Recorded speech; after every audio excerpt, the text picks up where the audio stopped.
Adolf Hitler dreamed for years of conquering Moscow, the capital of the then Soviet Union. The Führer was obsessed with raising the flag of the Third Reich in that city, the emblem of the communist enemy that was fighting with the Nazis for control of the world order, and he deployed considerable military resources to achieve that goal.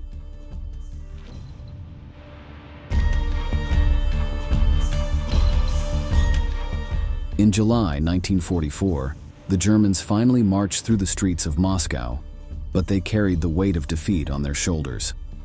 The same ground they were now walking defeated had been the scene of a brutal battle against Joseph Stalin's men, who were willing to do anything to prevent the destruction of the Russian Empire. Blood, death, and much shame stained the Nazi flag, which this time could not wave in the face of a new conquest. In this video, we will analyze the terrible defeat that led 57,000 German soldiers to endure a degrading display of submission to Soviet power. Join us on this incredible and, until now, little-known adventure of World War II. Let's begin.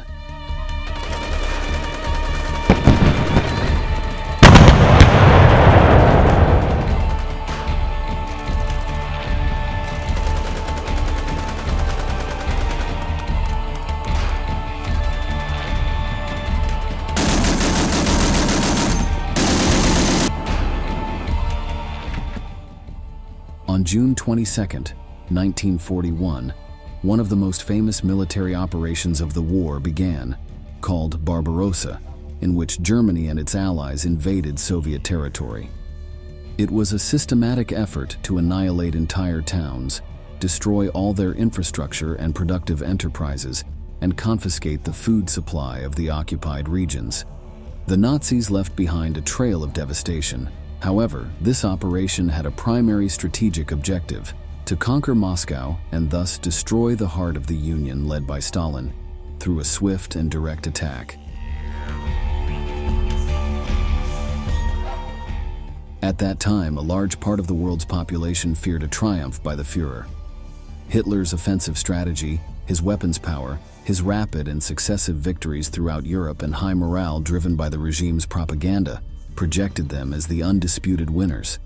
However, this well-oiled military machine gradually began to show its limitations. Russia's vast territories, the polar cold that characterized its winters, and the enormous size and strength of the Red Army showed that it would not be possible to finish off the Soviets so easily.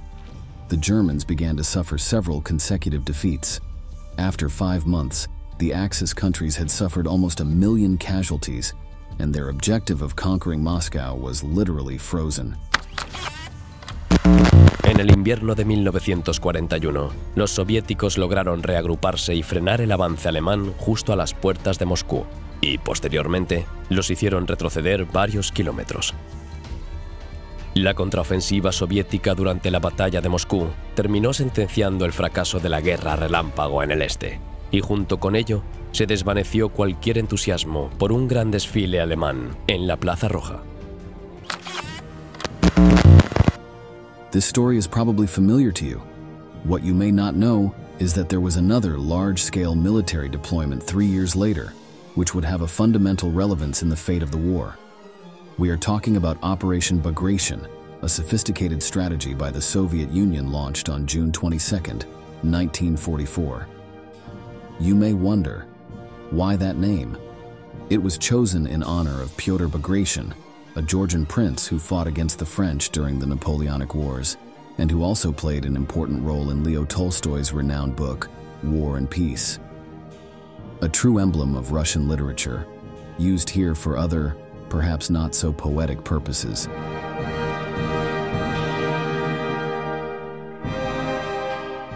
Through Operation Bagration, the Red Army advanced devastatingly through Belarus, reconquering the territories of Lithuania, Poland, and Romania along the way, thus dealing a decisive blow to Nazi hopes of controlling Europe. The ideological war initiated by the Third Reich had marked a significant shift from a conventional conflict to a genocidal one. The German military, aligned with the vision of Adolf Hitler and other Nazi leaders who saw the Soviet Union as a bastion of dangerous Judeo-Bolshevism, had until then implemented atrocious policies such as forced labor, starvation of prisoners of war and Soviet civilians, and campaigns aimed at the extermination of Jews, Communist Party officials, commissars, and partisans. However, as the war progressed, they began to run out of sufficient resources and soldiers ready to deliver the final blow to the ever-stronger Soviets.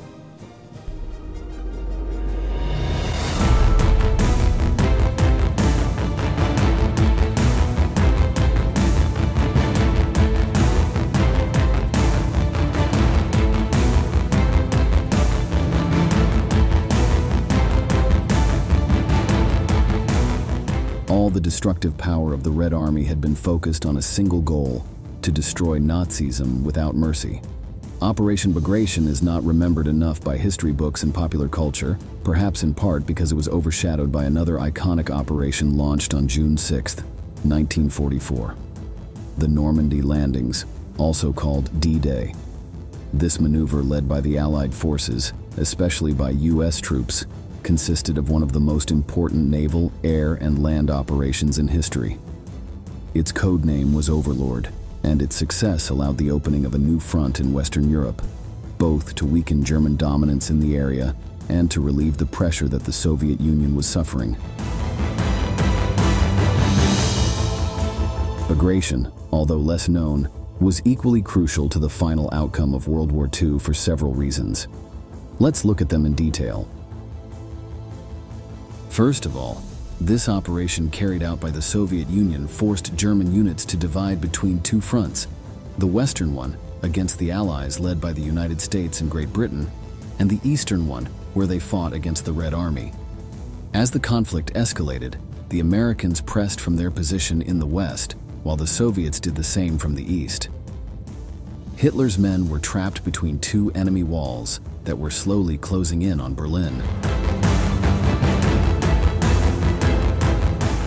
Prior to the offensive, partisan units behind German ranks in Belarus, Poland, and the Baltic states contributed by disrupting supply lines and sabotaging enemy infrastructure.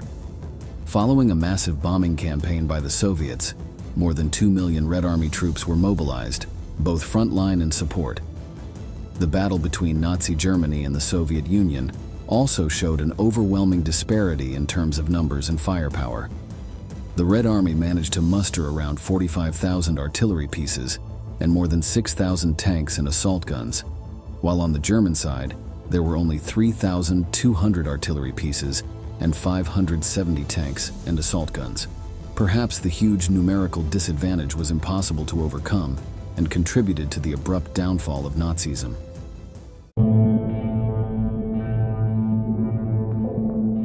Here is another key point about Stalin's strategy.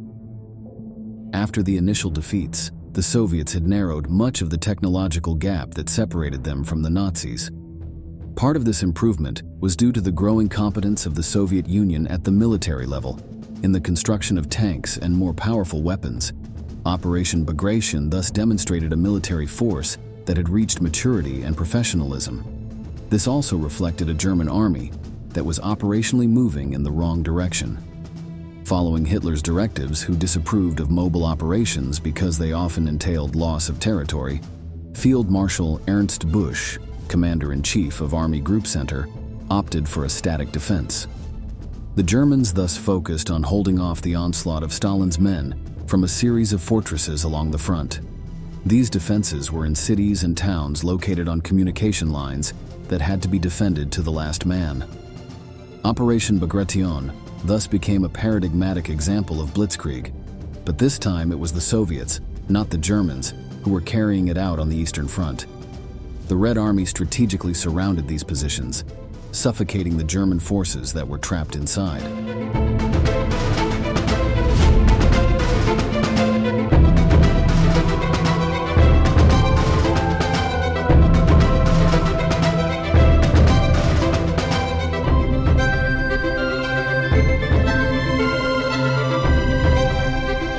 The Soviet advance took the Germans completely by surprise, thanks in part to the effective technique of maskirovka, which translates to deception. The Red Army successfully deceived the enemy of its intentions and effectively coordinated its armored forces, artillery, infantry, and supply lines, achieving deep penetrations of up to 350 miles into the German lines. They advanced in powerful spearhead formations, isolating enemy units left behind. This tactic was made even more effective by a disastrous decision by Hitler, who ordered Army Group Center to hold out without giving ground to any Soviet advance. The Führer's directive stipulated that his strongholds were to be the central pillar of the German defense. There was to be no retreat before the enemy, whatever the cost. This strategy, as we shall see, proved completely inadequate in the face of the Red Army's tactics and power. The battle continued without respite. With the negative results of the battle, Hitler's army began to distrust the Führer's directives.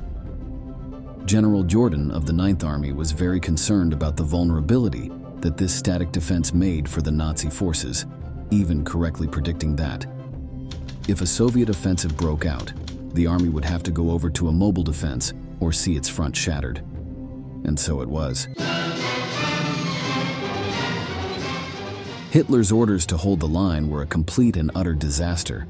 He refused to allow his generals any flexibility or room for maneuver, which was contrary to all the precepts and teaching of the German General Staff. Because Hitler distrusted his generals so much, he wanted to have everything under his control, and this led to a total failure on the battlefront. Ultimately, the Soviet attack culminated in the greatest defeat in German military history. Over the course of 8 weeks of fighting, the Nazis suffered approximately 390,000 casualties, surpassing the losses in the bloody battles of Stalingrad and Tunisia. It thus became the costliest campaign of World War II for Germany in relation to the number of lives lost, which even exceeded the deaths in the Battle of Verdun during the First Major War. These devastating losses resulted in the destruction of 28 German divisions and the collapse of Army Group Center, one of the 4 formations operating on the Eastern Front. For their part, the Soviets suffered approximately 5 times fewer casualties, making Bagration one of the most successful military actions of the war. El éxito de la operación se puede resumir en la siguiente cita de un historiador. La operación Bagration le había arrancado el corazón al ejército alemán en el este, significando un punto de quiebre de la guerra en el frente oriental, y desde cuyo momento el ejército rojo no se detuvo hasta llegar a Berlín. The simultaneous assaults on the German position in June 1944, the Allied invasion of Normandy, and the Soviet attack from the east made it clear that the defeat of the Third Reich was only a matter of months away. As we see, the initiative on the Eastern Front was now in the hands of Stalin and the Red Army, which had managed to combine a clear numerical and armament superiority, together with an increasingly competent officer corps, to exploit these advantages. As a result of the offensive in Byelorussia, units of the Wehrmacht, the unified armed forces of Nazism, and SS troops lost almost 500,000 soldiers, and Army Group Center ceased to exist altogether. Bagration was arguably the most devastating military action and a key step in ending the era of Nazism. The operation shattered the backbone of the Wehrmacht. Beyond the 390,000 German soldiers who fell in combat, 160,000 were captured as prisoners of war, many dying on the way to concentration camps or due to the harsh living conditions there. Most of these captured soldiers never returned alive to Germany. The Third Reich, which had promised its people global rule for 1,000 years, was on the brink of collapse after just over a decade of coming to power. Como consecuencia de esto, desde la cúpula del Politburó, los altos dirigentes soviéticos afirmaron que valía la pena celebrar un éxito tan rotundo. Y aunque la operación Bagration aún no había concluido, el Kremlin decidió realizar un desfile oficial en Moscú. Pero a diferencia de los típicos desfiles donde suelen marchar las tropas vencedoras, para esta ocasión, su realización se centraría en los vencidos. Stalin could not leave Hitler's defeat at that. To keep the wound open and visible, he decided to hold this parade, forcing 57,000 German soldiers to march as a symbol of Soviet victory.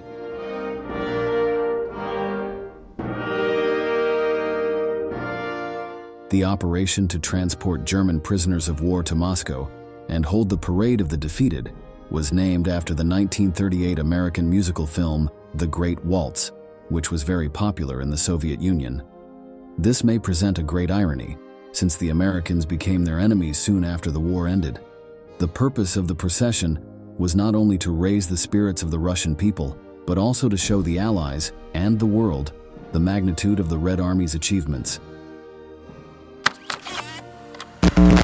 La operación Gran Vals inició con el envío de prisioneros de guerra alemanes a la capital soviética. La mayoría de ellos habían sido capturados en Minsk, luego de la recaptura de Bielorrusia durante Bagration.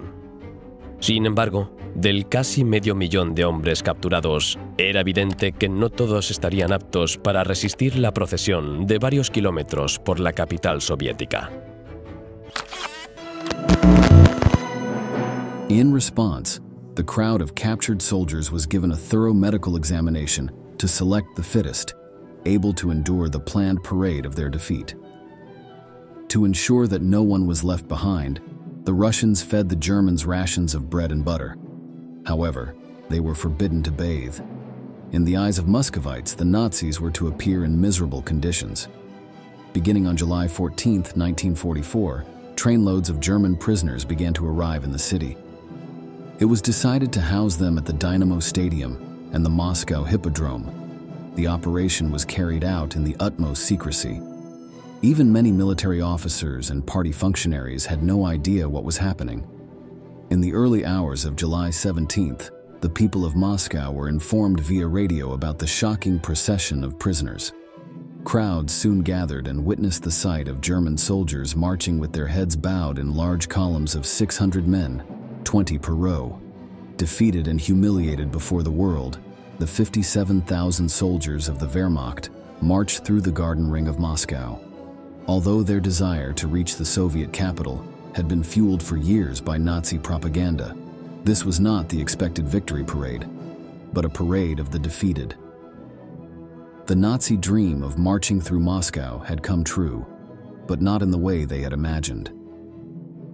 The captured soldiers of the Wehrmacht looked in surprise at the beautiful buildings that rose along the garden ring. The city they had besieged in 1941 was openly humiliating them, just months before the Red Army reached Berlin.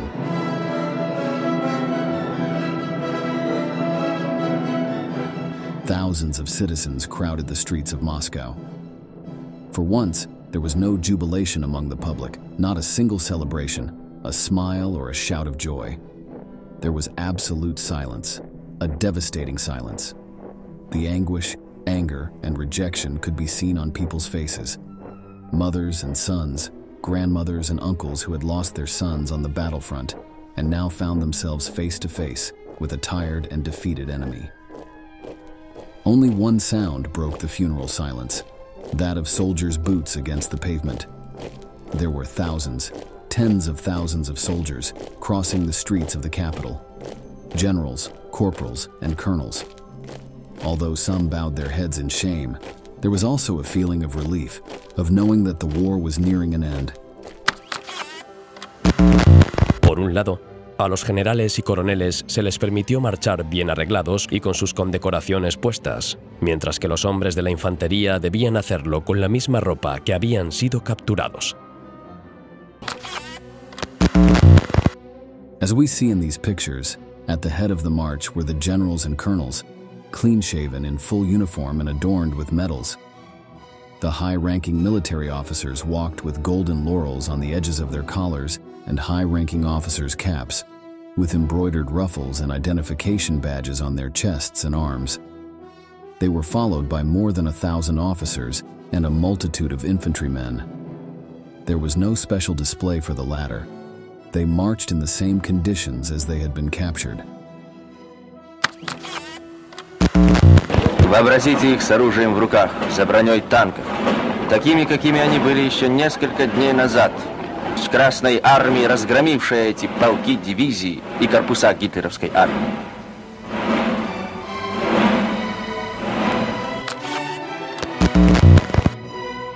On both sides of the column of prisoners, Soviet cavalrymen with drawn swords and soldiers of the internal troops with rifles at the ready and bayonets fixed were accompanying them. This was an excellent opportunity to demonstrate the strength of the Red Army and to raise the spirits of the citizens. In Russia, this conflict is still known as the Great Patriotic War for a reason.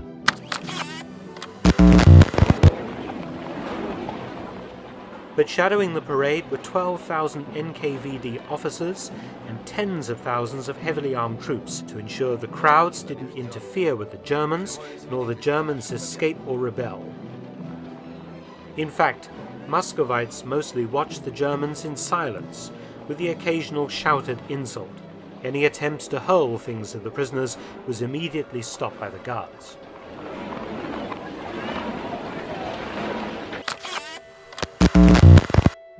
The Russian newspaper Pravda published these lines about the parade. Disgusting green mold spilled from the hippodrome onto the clean and always so festive Leningrad highway. And it was strange to see that these motley two-legged rags had backs, even arms at their sides and other secondary signs of humanity. Failed masters of the planet, they passed by us, lanky and goitrous, with their hair standing on end, like the demons from the Chronicles. Behind the columns of prisoners were tanker trucks, which abundantly watered the sidewalks.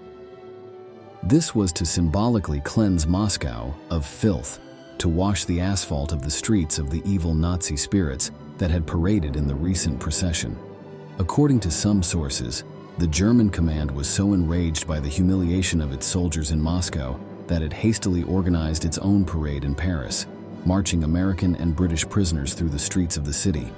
It was a feeble attempt to demonstrate the Third Reich's waning power, since it could not compare in any way with the Nazis' parade through Moscow. Joseph Stalin had achieved his goal.